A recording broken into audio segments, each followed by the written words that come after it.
Welcome to the Legends Behind the Craft podcast, where we feature top leaders in the wine and craft beverage industry with your host, Drew Hendricks. Now, let's get started with the show.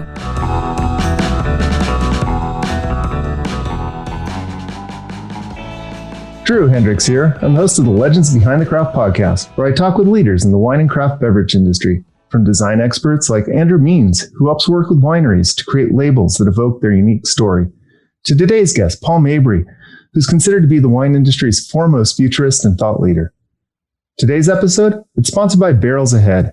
At Barrels Ahead, we work with you to implement a one-of-a-kind marketing strategy, one that highlights your authenticity, tells your story, and connects you with your ideal customers. Go to barrelsahead.com today to learn more. Now, before I introduce today's guest, I got to give a big thank you to last week's guest, Lawrence Cisneros, CEO of Drinksmith. If you're looking to launch a new venture in the wine and craft industry, this episode's a must. The problem-solution framework Lawrence and his team embrace led to a product with packaging and distribution channels many thought to be impossible. We're going to keep the future talk going this week, and I'm super excited to talk with Paul Mabray, CEO of Pix. Paul is considered to be the wine industry's foremost futurist and thought leader, harnessing the power and potential of digital tools and methodologies to move the industry into the future. There's not really a section of the digital landscape that Paul has not made his mark upon. Back in the day, he helped pioneer wine e-commerce through his company, Inertia Beverage Group, that eventually transformed into WineDirect.com. From there, he pushed the wine industry into social media and social customer relationship management with his company, VinTank.com. Paul's new venture, Pix, promises to be the world's first wine discovery platform. Pix's goal is to marry an intuitive wine search engine with reviews and articles from trusted voices in wine. Welcome to the show, Paul. Thanks for having me, Drew. Oh, thank you so much for being on. So at the start of the show, we always try to ask, how did you get into the industry? It's always been an appeal, but everybody's got a unique entry point. Yeah, mine's quite different than most people. I worked for a man named John Wright. He was the founder of Domain Chandon USA. And when I was going to college, I was doing a lot of spreadsheets, and he asked me, do you need a job? And, everyone going to college needs a job. And he hired me as a sales rep. I'm probably the worst salesman alive. Honestly, I can't sell my way out of a paper bag. But I'm a nerd. I was a geek. So I wrote my own CRM program, and it really kind of said, hey, call this person on this day. And this is Joe's daughter's name is Mary, and he likes cigars. And so there's a great personal information manager, CRM, and my sales hockey sticked, because really sales is just about paying attention to people. Mm-hmm. And that was the beginning of my career in wine. I left my aspirations to be a director writer because all of my friends were waiting tables and bussing tables and working for free as interns. And I had this great expense account, all this free booze. And I was like, this sounds like a better career path. It's much more fun. So in college, it was to be a director for screenplays?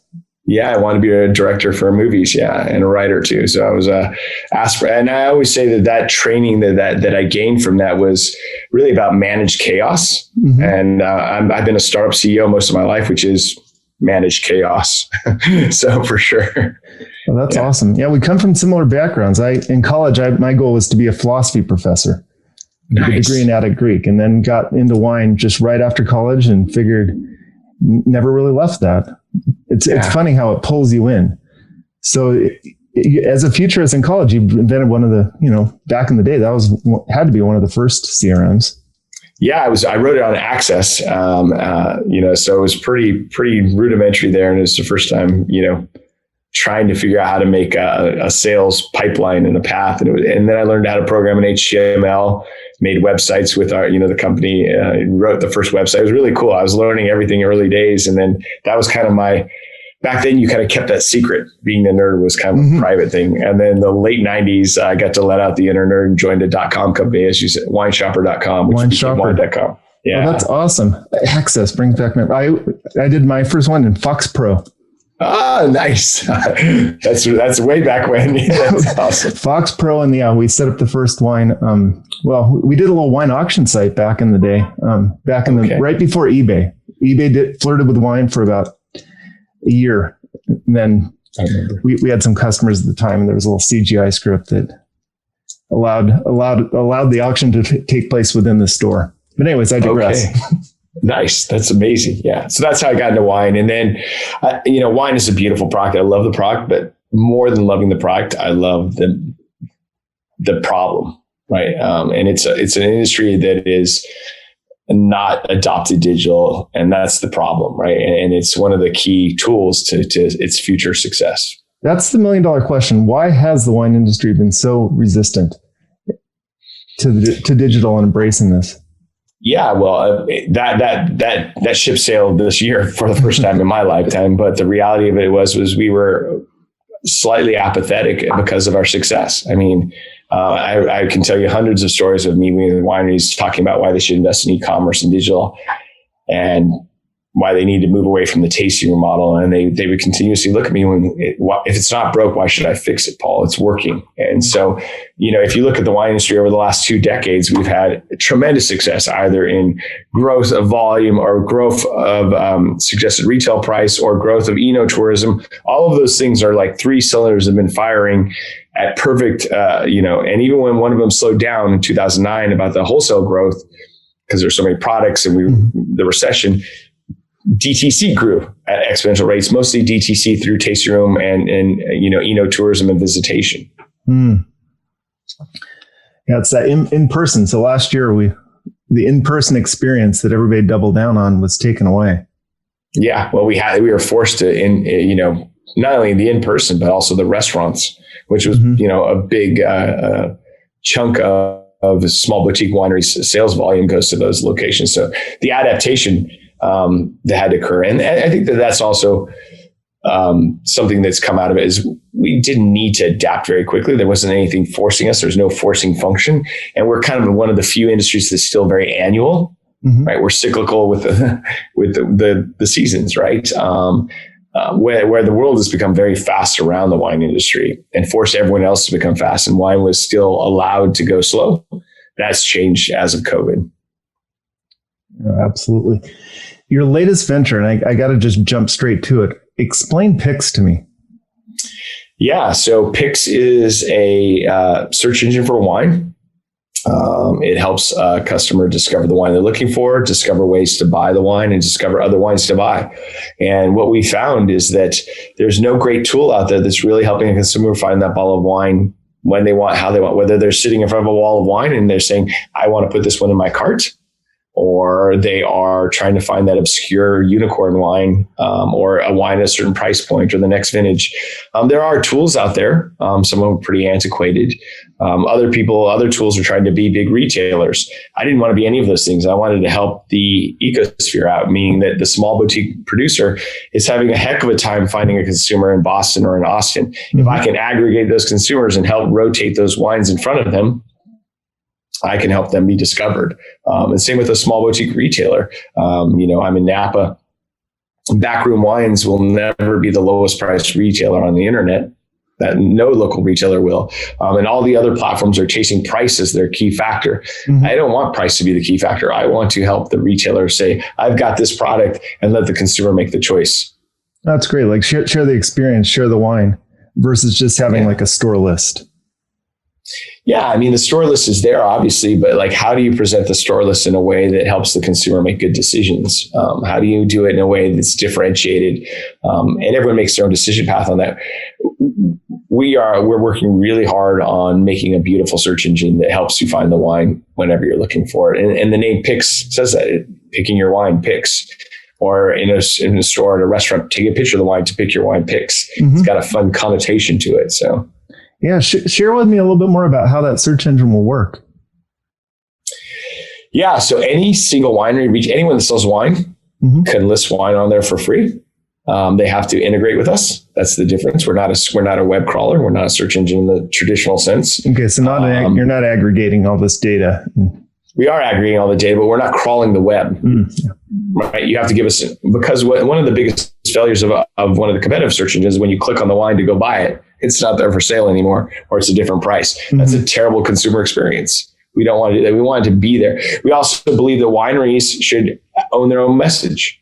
That's one of their number one complaints. They're tired of going to platforms that they can't own, or they have to pay egregious amounts of money to enhance their profiles. That should be free. We want them to give us better and more content so we can help the consumer make a decision and discover their wines. And we're very much focused on that.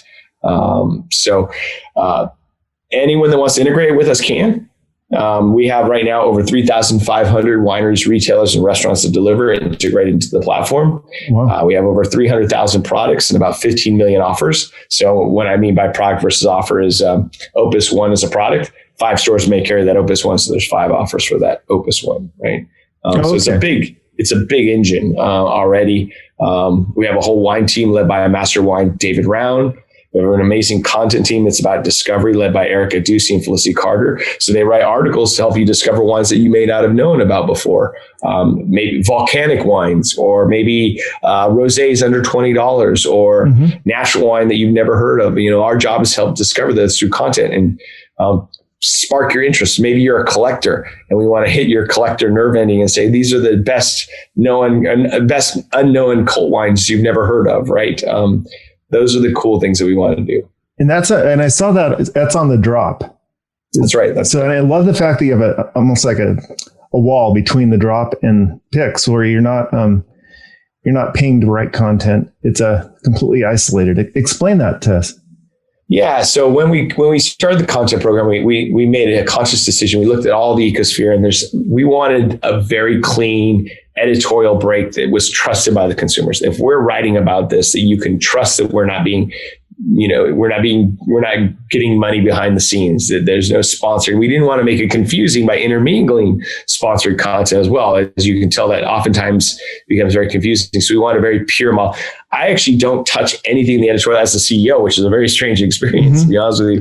Because you're a very prolific writer. Yeah, I love to write, and I wish I was writing more, to be honest with you. And then, but I don't even know the articles that are being written about until they come out the day of. Like this morning or yesterday morning, one of my favorite authors from South Africa, who's an unknown, just read that. Amazing. Yeah, I've known about her for a long time, and I'd always hoped that she would write on our publication. And sure enough, it shows up there. And I didn't know she was in the queue. I didn't know that she'd submitted. I just got to see it. It was magic. And that's the one thing that immediately jumped out, that these are articles you're actually going to read. So much of the content on the web right now, it looks like an AI bot wrote it, or it's just set up for search engine optimization, or set up for a computer to read an index. Right. These actually look like something you'd like curl up with and actually read.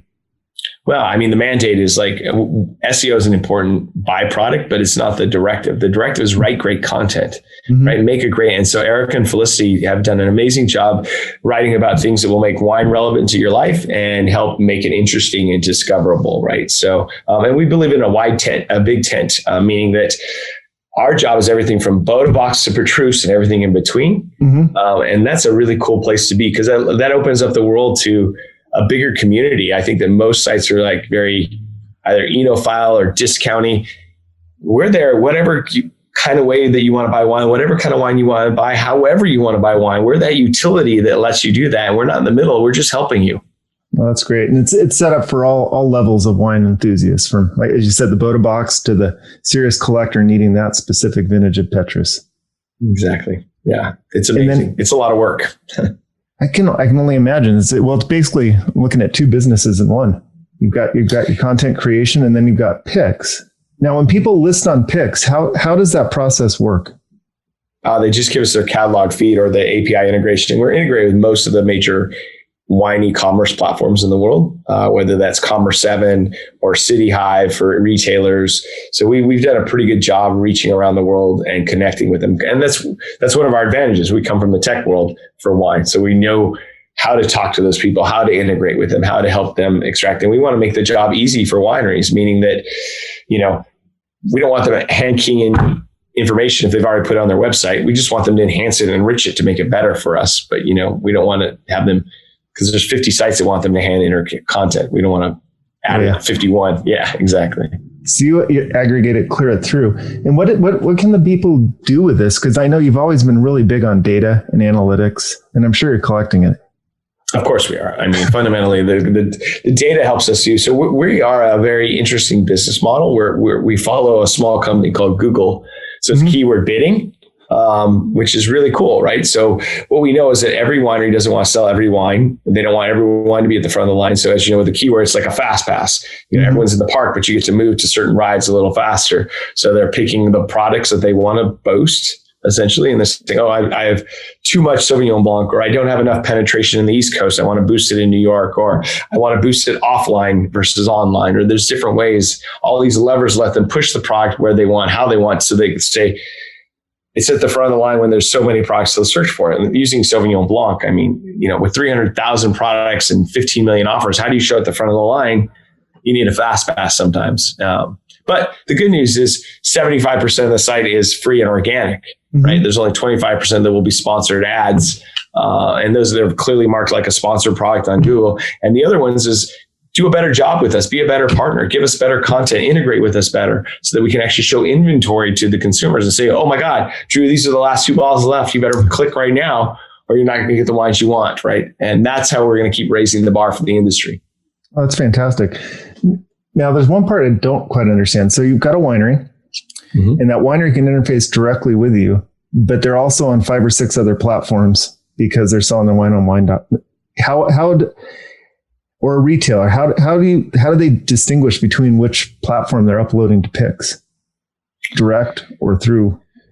So we take from their content systems, or they can touch us directly. There's systems that help them do that to wine.com. We also pull in data from lots of other sources as well, and then let them override it if they want. But our job is not to be either or.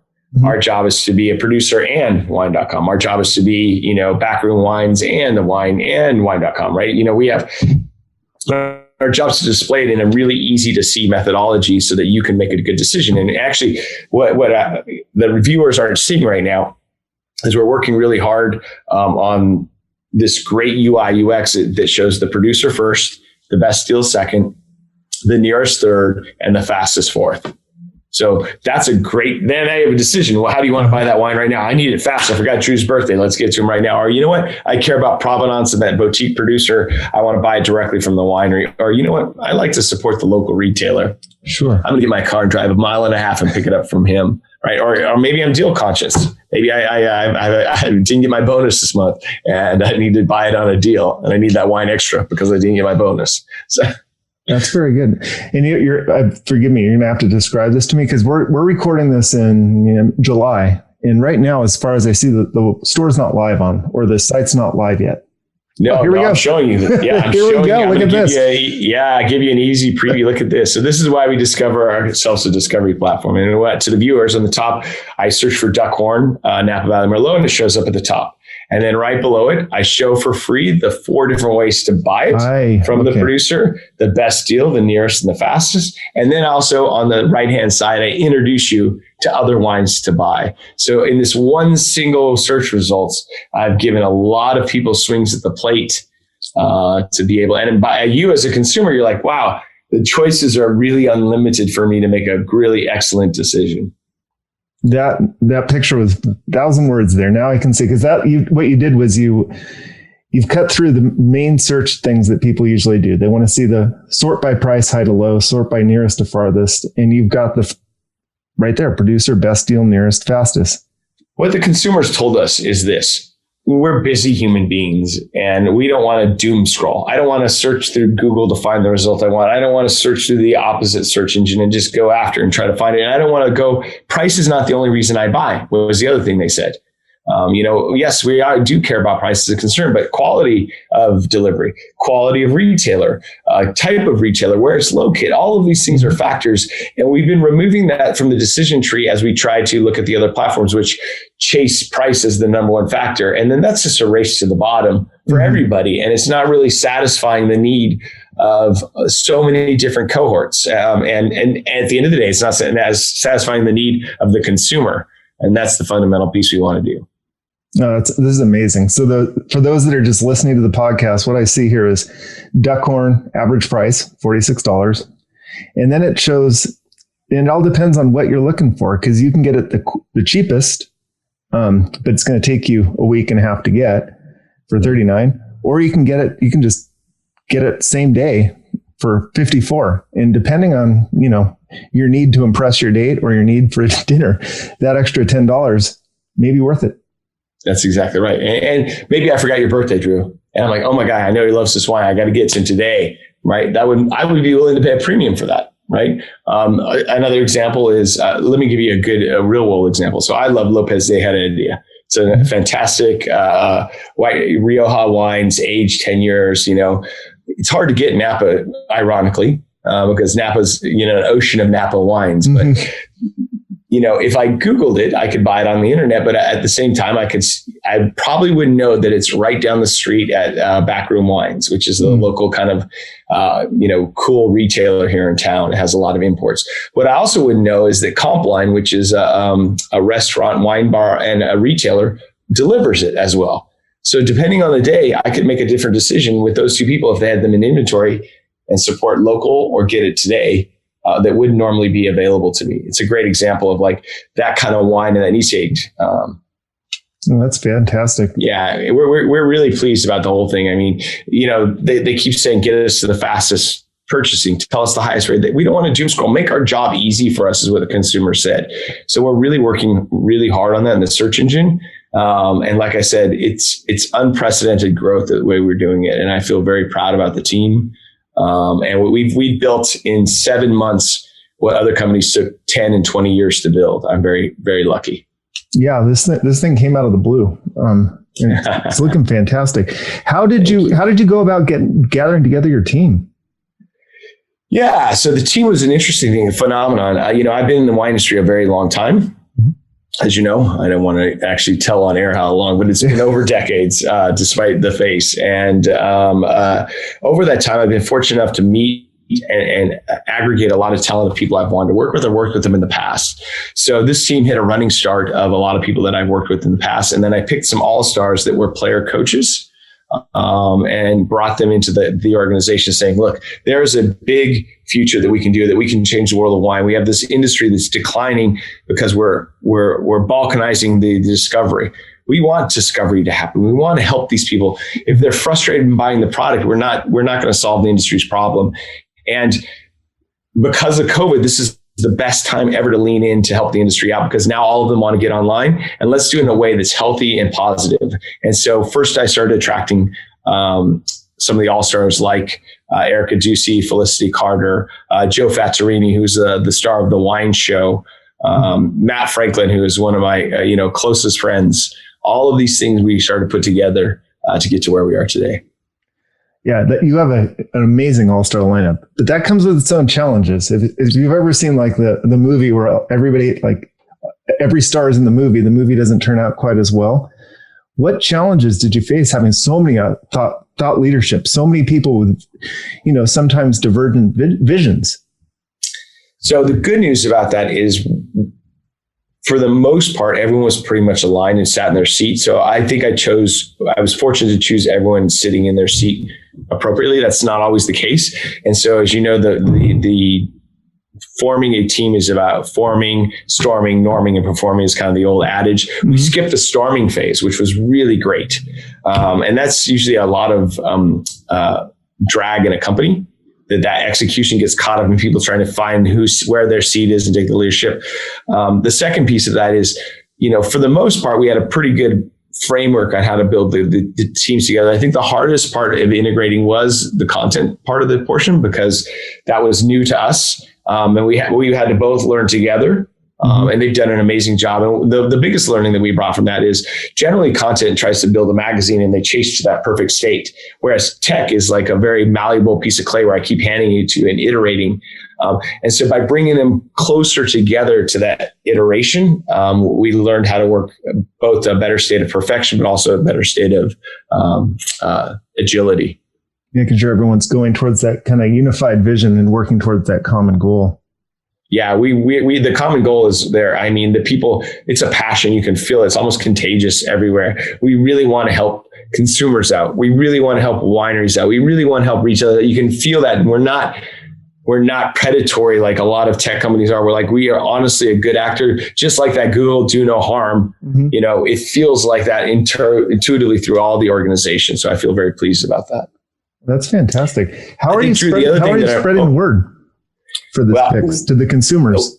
Yeah, I want to stop on one thing about the team that I'm most proud about. I don't know if when you look at those faces on our team pick, the thing I'm most proud about is we are the most diverse wine tech company in the history of wine tech. It is old and young, female and male. It is, we're including all the faces, both in our editorial staff and our writers. We want Pix to represent the world and we want you to see representation in that piece. And we're really keen on it. And I think that just the fact that I think we're 55% female, 45% male is a huge testament either in a wine company or a tech company, but a wine tech company it's pretty stunning. That is fantastic. And definitely looking at the team page, it looks like a mature company. It doesn't look like a company that was around for a couple months. And maybe it's around longer, but it looks like you've got years of just hierarchy going on in there and years of just gathering, leading. How did you get it? I mean, you must have just sent out the call and people just came, or was this a heavy recruiting effort? I hand recruited almost every one of the people, on that piece. Or once I recruited the team, they hand recruited them. But it's been amazing. I've been very pleased about just tapping into decades of my life and finding the right combination of awesome people. It does seem like this venture is kind of you laid all the little seeds and all the groundwork and all your previous entrepreneurship, and you brought it all together into this Pix. That's what I feel like too. That is exactly correct. This is like my swan song of wine tech, I think. So yeah, because you have the direct to consumer matrix that you always write on Medium, kind of explaining and navigating it. And basically, you just took your own advice and you created something. That's right. That's exactly right. You have the blueprint out there for years. Everybody could have done it. Yeah, exactly. Absolutely. So, and I've even been promoting a lot of these people for years and bragging how great they were. So if you listen to me over years, and there's a joke on Twitter, they're like, they know when I start talking to someone on Twitter, that I'm probably recruiting them. So. Well, that's good. That's good. So we recruiting that. The next step was getting the wineries, the retailers and all the industry people to jump on board and embrace the platform. How did you convince them to go join yet another platform to integrate their that's a great question. So first of all, again, leaning on our history was helpful, right? So it's not like we were unknown. I think that's important to say, like, the industry knows me as someone who cares about their business in a positive way. And sometimes I give tough love, but in general, I'm there as a champion of their business and a champion of the consumer. So that was also got us into a lot of meetings. We were able to make phone calls. And if you look at our senior leadership team, there's not a human on the planet, a retailer on the planet, or a winery on the planet we can't pick up the phone and call between us. So that was part of the accelerant. The second piece is the value exchange that we created. So many companies are trying to come in there and create another tier between the consumer and the winery or retailer and take it. And so we didn't come with that. We are a disintermediated, agnostic arbiter to help those two things connect. We connect buyers and sellers. That's our fundamental job. Aggregate the buyers and connect them to sellers, not get in the middle of the transaction, not take a cut of the transaction. That's a great story arc. That we are the only company on the planet that has that storyline that we can say that and do it in a way that we can still make profit about, hey, you want to buy a fast pass? Go ahead, buy your fast pass whenever you want. But in the meantime, enjoy what we're doing for free, just like Google does. And that's a good story. That is a great story. So you got all the wineries to join. You got your platform built out. Now, how are you going to bring this to the consumer? Yeah, now that's the hardest part of the equation, right? To be honest with you. So there's a lot of table stakes at that piece. The good news is if you think of the soda wars, right? Who's first? Coke. Who's second? Pepsi. Who's third? Who cares? The good news in the wine industry, who's first right now is Vivino. Who's second? Nobody. And who's third? Who cares? There's a good seat waiting for Pix to sit in right now. And then after that, we'll figure out. And the seat is, we're very differentiated against everyone. We have more inventory, more wines for sale than anyone, more than Vivino for sale, right out of the gate. The only one that we are less so is with possibly Wine Searcher, because they have more products and they've been around for 20 years. But I think we have a better user experience, as you saw. I think we're going to, we care about our consumers endlessly in everything we do. Well, that's great. As far as, I don't want to I want to prompt you to say anything that's undercover, but what's your vision for Pix, which is kind of a strange thing to say since it's just launching now and your vision's just coming out. But what do you see Pix? You mentioned like Google in the auction side. Well, not I said auction side, but that fast pass, purchasing the fast pass. What's your vision in the next like 3 years if everything goes the way you want? So I want Pix to be the utility that any consumer uses when they want to buy wine. And it will help and get smarter for them to help them buy wine. So, it learns from them. As you said, I am collecting data about them for them. I'm not sharing it with anyone else. So if you're scanning California Chardonnays, I want to help you do a better job finding new California Chardonnays. And if I can, I'll introduce you to maybe a Bordeaux that takes like your taste profile that, or a Burgundy, or maybe an Australian Chardonnay that might taste, because the gestalt of wines are important, how they taste. And I want to tell you that where you're at. So maybe you're traveling to visit your friends. Maybe you visit your sister in Portugal, and you're like, I don't know what I need to drink in this wine store. In fact, I don't even speak the language. How can I help out? And that app, like a utility, will say, by the way, there's some great wines right as you walk across this wine store's threshold. Here's 3 you should pick. Right? That's my job. And I want to do that well for you as a consumer. I want to do that well for the shop to help them sell some wine. And I want to do it for the producers, helping them introduce wines. And that combination is magic. That's the magic in a pocket. Mm-hmm. So is that going to implement some AI technology for predicting and helping consumers choose their wines? For sure. We have a lot of machine learning that we're doing, a lot of artificial intelligence. But look, at the end of the day, I'm not going to go into the buzzwords of AI and machine learning. Mm-hmm. We went to the job of a perfect combination between people and machine. Machines are just dumb engines for the most part, and how we turn them, and they learn dumb program. And there's a lot of ways that people are doing taste matching that I think is idiotic. And I really mean that. Like when you decompose a wine into its base ingredients and then try to reconstruct it, it's absurd, right? Like dark coffee or coffee with milk. That's even worse. Your perfect Cabernet. That's just junk science. That is completely junk science. But the part where you're deconstructing into its base elements, suddenly you find the clusters of base elements are shared by lots of wines. And you say butter or blackberry, or you say cherry. How many red wines have cherry as a quality?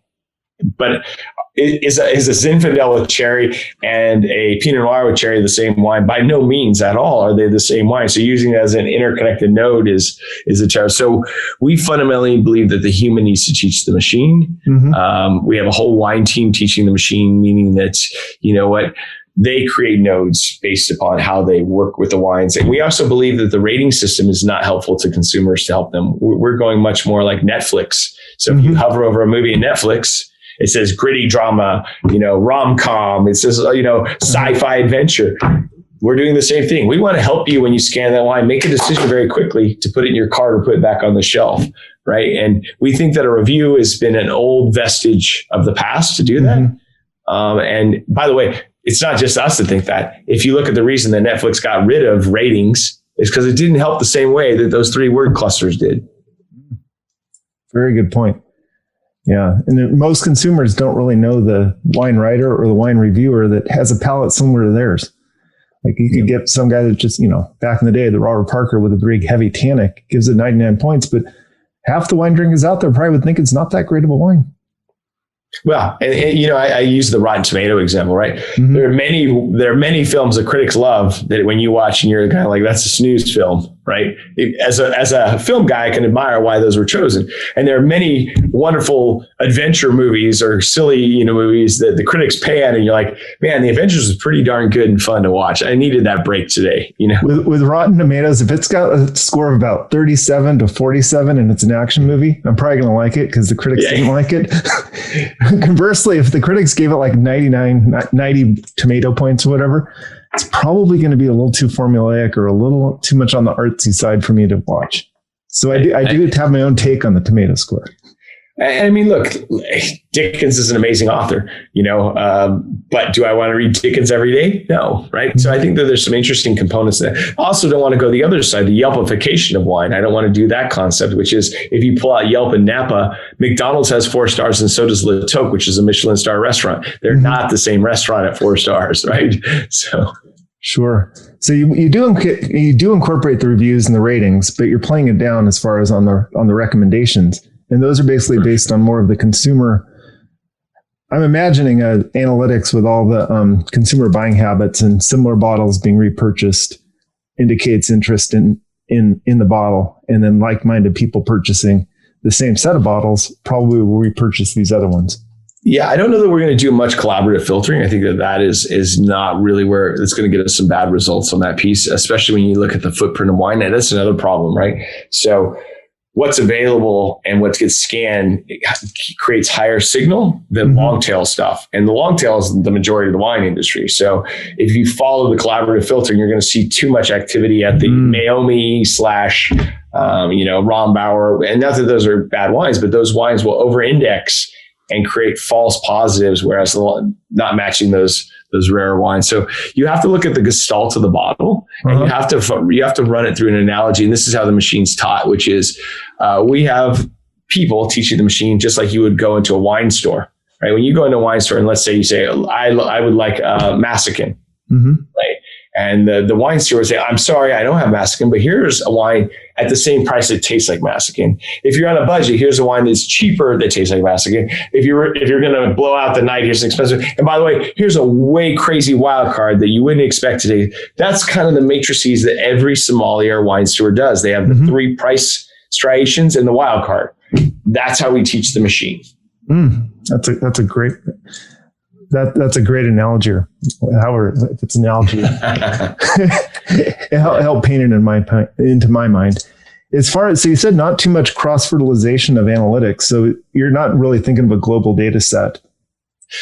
So we have a global data set, and we are doing analytics across everything. I mean, the question mark is, what do we want to do with that analytics? So obviously, we want to serve better ads so that when, a person that's, let's call it my wife's winery, Donham, is buying a Chardonnay ad, that's showing to the right people who are most likely to buy her Chardonnay, right? Based upon their scan behavior, their search behavior, their save behavior, all the different things that they've done, right? That's the job that we want to use that for. We also want to use it for helping wineries make better decisions, right? And here's how much your wine's being scanned. Do you want to boost it or not? We want to tell them data for free. In fact, our analytics platform that we have is free for every winery that wants to use it, because we're like Google. We give away free analytics, and we're giving away more and more free business tools like Google out of the gate. We really are emulating a lot of things that we've done. We're actually mapping ourselves to that roadmap. And what will we do on a global basis about macro stats? I don't know the answer to that yet, but we will have, hopefully, if we do our job right, the best insight into both consumer and trade behavior the world has ever seen. And how do we unlock that for the wine industry is a question that we haven't answered yet. We're still just focused on, let's get the job and make a good utility, a minimal lovable product for our consumers, so that, Drew, whenever you think about buying wine, first you come to our site first to say, okay, I'm going to look there first. Oh, that's fantastic. Now, is it deliberate that, are you ever, well, that's a bad way to say it, but is it only going to be wine, or are you going to integrate craft spirits, beer? And how does that, or do you pick your playing field? So, wine is our focus for sure. Obviously, Pix is a nice open word that can be wine or not wine. And, when we ingest catalogs from retailers, we get all of those products as well, everything down to the straw. Those are decisions at a future date. I can imagine us obviously coming into spirits as well, because it makes sense. But really our focus is wine, because that's the hardest problem to solve. And if you look at our other competitors or other people who have done spirits really well, they do wine pretty terribly, because it's really a hard problem to solve. Yeah, I'm just always curious why there's such an iron curtain between the two. Usually, in more of the conversations I'm having, people are coming to the wine, having a background in kombucha, having a background in a craft cocktail. And one of their issues with wine is that it's a siloed area. And it's not. It's a different kind of product for sure. And it has a different consumption behavior. It's also, when you look at the sites that build around it, it's a harder problem to build. And there's not very many wine sites. It's pretty easy to throw up a liquor site and say, how many tequilas do I want to aggregate today? There are different problems associated with that. And then liquor doesn't sell across state lines, as you know, quite yet. It's starting to do a little bit with COVID, but there's a lot going on. They're siloed because of the way they sell in the market, actually, not because of the sites. Wine has gotten much more penetration, much more breakdown of those barriers as kind of a leader, and the lobbyists have fought against spirits and beer much harder, or the cost to ship beer until recently, because it's gotten more and more high in price, No, that makes sense. That makes sense. So, Paul, as we kind of wrap things up, I got to ask you, you mentioned the Rioja. What are you drinking these days when no one's looking? I'm trying a lot of stuff. I'm actually getting into volcanic wines pretty heavy, actually, to be really honest with you, like Canary Islands. That's what I was thinking of, the pits in the Canary Islands where the vines grow at the bottom of these 3-foot holes. Yeah. I love them. Yeah. I'm a big fan of those. I think there's something magical and special about the way they taste, and they're unusual. I have to say, at my maturity of wine, I end up kind of going down these weird idiosyncratic journeys of strange varietals, and then I stay on them for a while and then jump ship to the next one. And, it's just a little more fun. Obviously, I enjoy great Napa, Sonoma, Santa Barbara, Rioja wines, but I like going a little strange. Yeah. Tell me about that Canary Island wine. I've not had one. I've read about it. It's been on my list. Yeah, what's really interesting is the saline, the salinity in the white wines. It really has salt. It tastes like the ocean a little bit on that piece. Like a little bit of salt with like melon sometimes when you get some of the white wines, and it's really uniquely distinct. I enjoy that kind of flavor profile. It adds a little unusualness. That salinity is really uniquely there. Try some wines from the Azores. They're really amazing. I'm going to. Sounds like a Muscadet from like the area. Usually they're native grapes. Actually, a lot of them come. And in fact, they kind of have that protection still where phylloxera took out whole indigenous populations of grapes. Because they're island based, right? They've been able to maintain those kind of weird native grapes. In fact, on the Azores, they're preserved. Some of those indigenous grapes are the way they're looking to the future of Portuguese wines, and how they can endure climate change. So it's really fascinating from that perspective. It is fantastic. So, Paul, is there anything else that you want everybody to know about Pix that I haven't asked? No, just come visit us. Come sign up as a beta tester. By this time, it will be live, hopefully. We're going to keep it as long as we can, a minimal level product. I can tell you that we really believe in our Pix community. So there's going to be all kinds of fun and free. We want to help you consumers feel like they come back to our site so they can learn more about things about wine. So signing up with an email seems like a small thing, but it's a big thing. There's lots of benefits for it. And then you can always find me on Twitter at @PMabray. I believe that we're a human company, and from the CEO to everybody, we talk to our customers and to people. We want to be human all the way through it. That's fantastic. Well, Paul, thank you so much for joining us today. Thanks for having me, Drew. It's great. We should have a glass of wine. In fact, next time you're in Napa, let me know. I'll buy the bottle of wine from one of the islands. Fantastic. I'm heading up there next week. Good. I'm here. You know how to find me. Thank you. Talk to you later, Paul. Thanks, Drew.